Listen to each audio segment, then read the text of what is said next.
No Senhor e Salvador Jesus, saudamos a todos e convidamos para o nosso estudo, nossa reflexão semanal. Hoje, o nosso estudo de número 32, sob o tema Creio na ressurreição da carne.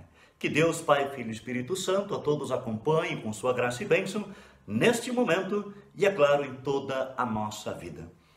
Creio na ressurreição da carne. Sobre este é o assunto que nós então vamos conversar no dia de hoje. Com este creio na ressurreição da carne, nos referimos a uma certeza específica do cristão. Não estamos dizendo que cremos meramente numa imortalidade da alma ou numa desconhecida vida futura ou vida após a morte, ou ainda uma imaginária existência após o túmulo.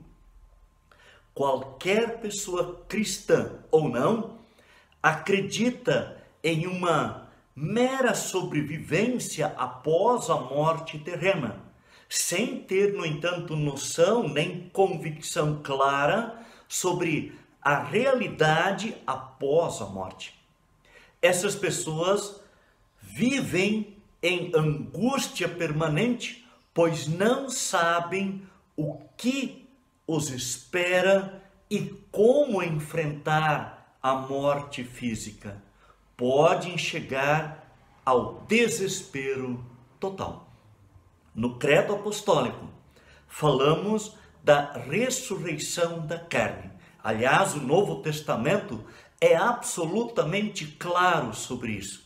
Vejamos o que diz a palavra de Deus em João, capítulo 5, versículo 28. Vem a hora em que todos os que se acham nos túmulos ouvirão a sua voz e sairão. Já o profeta Daniel, no capítulo 12, versículo 2, dizia no Antigo Testamento: muitos dos que dormem no pó da terra ressuscitarão, uns para a vida eterna e outros para vergonha e horror eterno.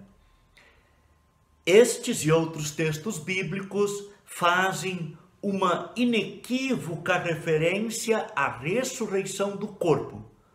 Os que morreram voltarão a viver como seres completos, com corpo e alma, após o juízo final. Claro, não um corpo material, carnal, de carne e sangue como o nosso, mas um corpo glorioso e espiritual.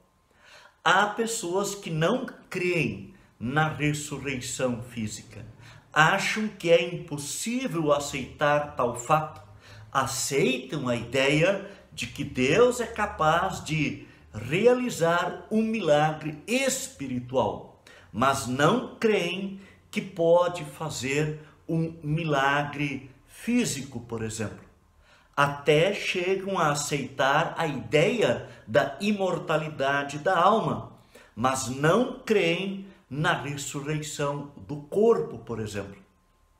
Há outras pessoas que de maneira alguma aceitam o que contraria a razão humana.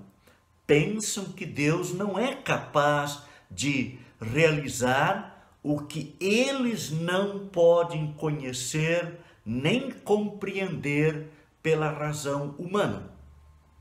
Consciente ou inconscientemente, tentam reduzir Deus ou a colocar Deus no seu poder a tal ponto que ele caberia então na limitada e finita compreensão humana. Desta maneira, Deus seria menor do que a própria razão ou capacidade humana, pois o conteúdo sempre deverá e será menor do que o continente. Você não pode colocar mais farinha do que a capacidade da panela.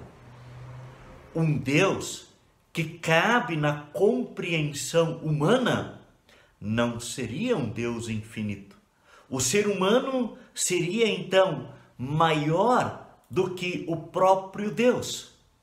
Na sua estultícia, estas pessoas ainda acreditam que Deus talvez seja capaz de manipular e reorganizar o hidrogênio, o oxigênio, o carbono, os elementos dos quais são feitos o nosso corpo. Mas ressuscitar este corpo já morto, isto é inacreditável.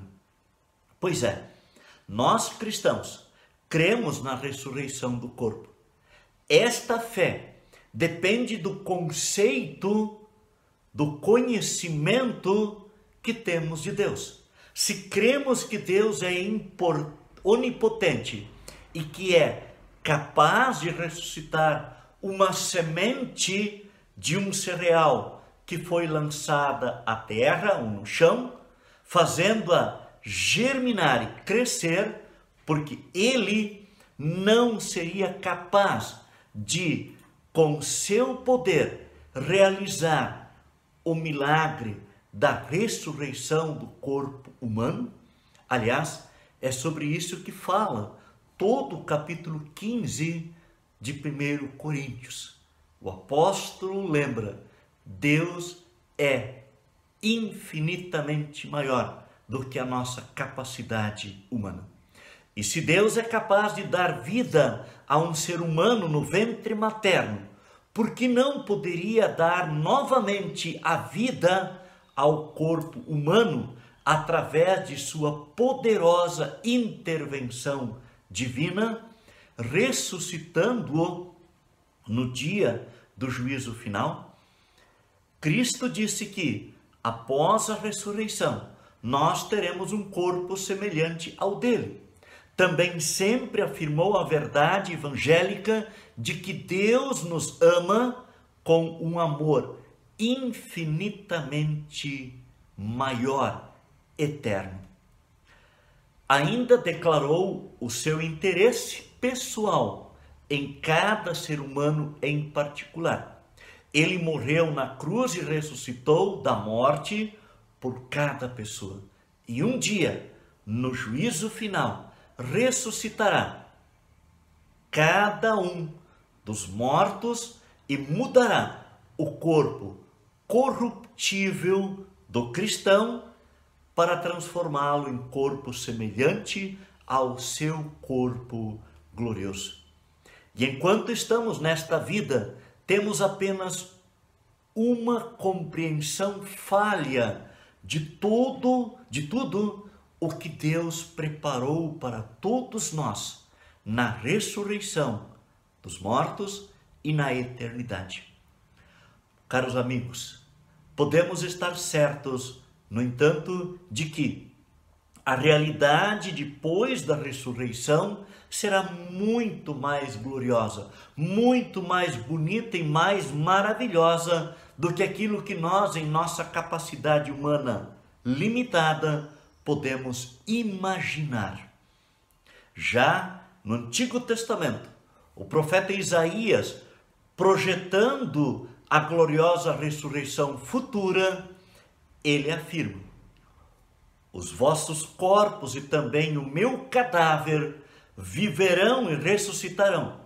Despertai e exultai, os que habitais no pó, porque o teu orvalho, ó Deus, será como o orvalho da vida, e a terra dará à luz os seus mortos. Isaías 26, versículo 19.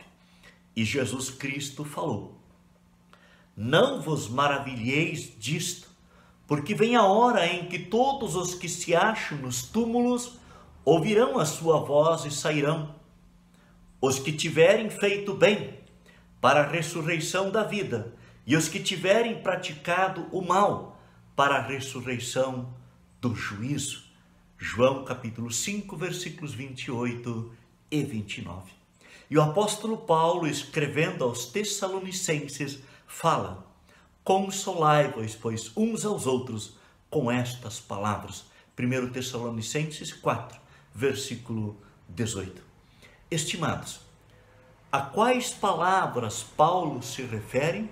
Ora, as palavras que relatam a segunda vinda de Cristo, a gloriosa ressurreição dos mortos e o arrebatamento dos salvos para estarem juntos de Cristo para sempre, conforme o texto de 1 Tessalonicenses 4, versículos 13 até ao 18. Que maravilha, que consolo para nós cristãos. Que grande certeza Cristo nos dá. Creio nesta promessa. Amigo e irmão, você crê? Sei que vou ressuscitar no grande e glorioso dia da segunda vinda de Jesus Cristo no juízo final. Você crê nesta certeza? Prezados, já finalizando esta nossa reflexão, aliás, a penúltima reflexão deste ano, trago até você uma breve história que fala sobre o legado de Jesus. Conta que as pirâmides do Egito são famosas porque abrigaram os corpos mumificados dos antigos reis do Egito. Já a Catedral de Westminster, em Londres, é reverenciada porque lá jazem os corpos da nobreza e de britânicos famosos. O mausoléu de Maomé é notável pelo caixão de pedra e os ossos que contém. O cemitério de Arlington, em Washington, nos Estados Unidos, é venerado como o lugar de descanso de muitos americanos famosos. Mas lembrem, o sepulcro de Jesus é o mais famoso de todos. E sabem por quê? Porque ele está vazio. Cristo vive, ele ressuscitou, e esta ressurreição de Cristo, a vida que ele conquistou com sua paixão e morte na cruz, no poder de Deus, garante e dá certeza para a sua e a minha ressurreição no dia do juízo final. Vamos orar. Todo-Poderoso e eterno Deus, nosso Pai, eu te louvo e agradeço pela vitória de Jesus sobre a morte. Sei que Jesus Cristo morreu e ressuscitou para garantir o perdão, a salvação e a ressurreição e a vida eterna para mim e para todos os que creem nele. Sei que todos os mortos ressuscitarão, crentes e descrentes, no dia da segunda vinda de teu Filho Jesus Cristo. Peço-te que me firmes na fé verdadeira e me mantenhas fiel a ti. Não deixes que eu vacile em momentos de angústia e sofrimentos, especialmente quando a morte se aproximar. Quero viver contigo para ti. Mantém teu Espírito Santo comigo e com todos os teus filhos. Eu oro e agradeço-te por tudo e por todos, em nome de Jesus Cristo, Salvador. Amém. Prezado amigo e irmão, convidamos você para a nossa última reflexão no credo, que nós então compartilharemos na próxima semana. Até lá e fiquem todos com Jesus. Amém.